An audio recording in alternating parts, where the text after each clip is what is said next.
Welcome to the Hypercube! 4 times the dimensions, 4 times the craziness.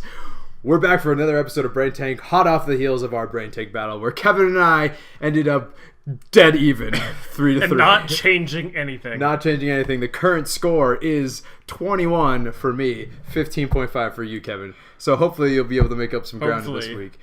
And is this a subject I know anything about? I don't know. We'll get to it right after this. All right, Kevin. You ready to hear what this week's topic is? You might have a chance here. You might not. I might. I don't know. We'll find out.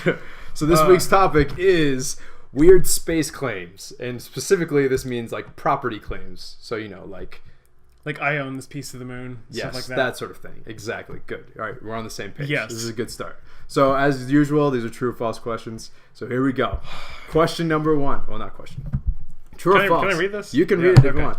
A man claimed to own the moon after inheriting it from Alexander the Great, who claimed it was a gift to his newborn son. True or false? Sounds like something Alexander the Great would do. I mean, he tried to conquer the world, so I'm going to say true. That is false. However, it was a descendant of Aul Jurgens, a great healer of King Frederick the Great of Prussia in the 1700s. He did claim the inheritance of the moon for this guy, for healing him, essentially. He's like, you've healed me. Here you go. You can have the moon.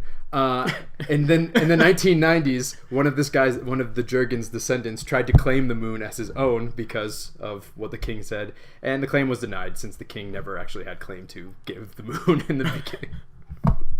So, you know, I just find it funny. This was in 1996 that someone tried to claim the moon as their own. People should know better. Yes, they should.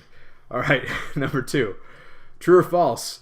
Both the USSR and US received letters of protest to early space flights because they were trespassing on the territory of the nation of celestial space. It was the 60s. This had to happen. I know they had to receive protest letters from some crazy people. I have to say true to this. That is true.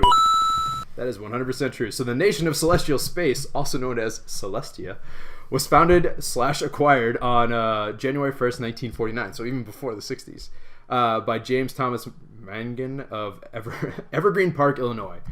Celestia lay claim to all of outer space. So once you left the Earth, you were in their territory. And originally they had like 9 members, but then like years later they found out they had like 39,000 people as part of this nation.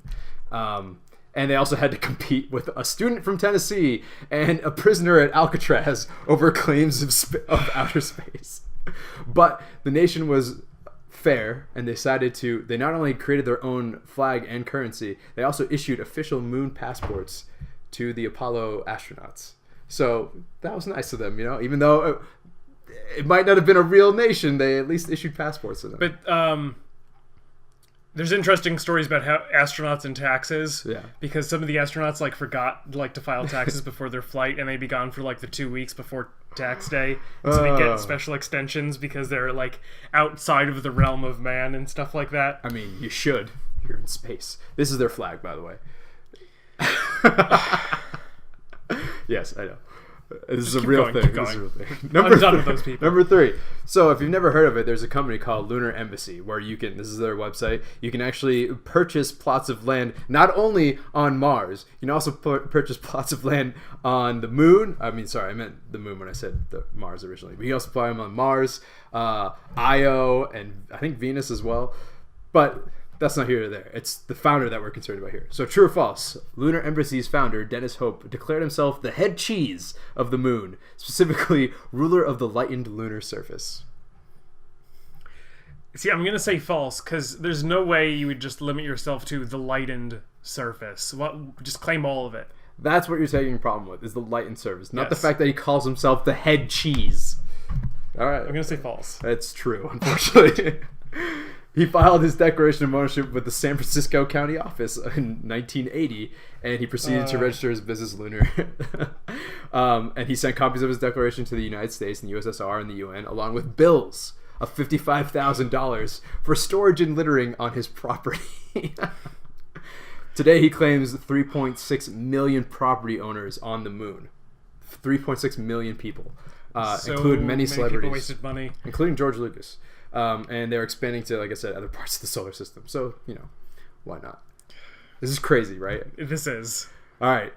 Number 4. True or false? In 1967, a Texas man sent letters to both NASA and the USSR stating that if he were to make it to the moon before either of them in his personal rocket, he was constructing, that he would lay claim to it himself. True. I think I remember. Haven't I heard this story before? You might have, because it's false. It never happened, but if it had, it would have been inspired the 2006 film The Astronaut Farmer, which would now have to have inspired by true events in front of it. That's what I was thinking of. Yes, I'm sorry. It was a dirty trick. It was a dirty trick, and I got you. All right, this is the final question. We're doing terribly on this. True or false?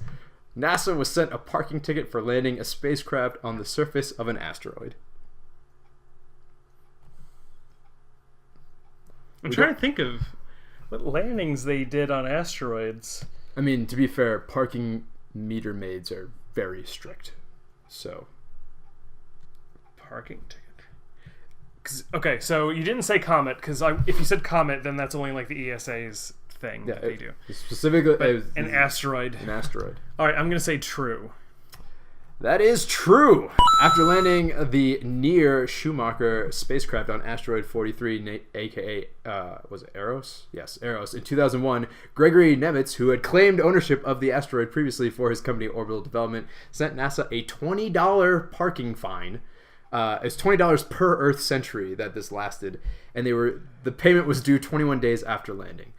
Nemitz had he claimed ownership of Eros 11 months before Schumacher landed on Eros, but Schumacher had to be launched in 1996 in order for it to get there. So he knew what was going to happen. Yes, everyone knew what was going to happen. So clearly, it's just BS. Of course, NASA never paid the ticket. Yeah. I mean, it's still $20 until next century. So I mean, it could go up to $40. I don't know. So the actual answer to all of this is space is considered the shared heritage of humanity. Yes. No one can own property yet until they have to change the laws when, colonies start up. Yes. That's still a while yet. The Outer Space Treaty. That's basically what I was trying to get around here. Is that a lot of this stuff just straight up violated the Outer Space Treaty because people don't know anything. But I hope you guys learned something. This was fascinating for me to look up. And people are crazy. People are crazy, and I'm saddened that Kevin didn't get as many points as I wanted. I'm angry about the astronaut farmer. I'm proud of myself. I'm proud of that. I'm proud of that one. But anyway, thank you for watching. Thanks. We'll see you out there. Thank you for watching this episode. We hope you learned something. We definitely did. If you'd like to help us figure out more brain take topics, you can write them down there in the comments below. You can also subscribe and watch an old video. You can also find us in other places around the internet, such as Facebook, Tumblr, Twitter, all those great things. And as always, thank you for watching. We'll see you out there.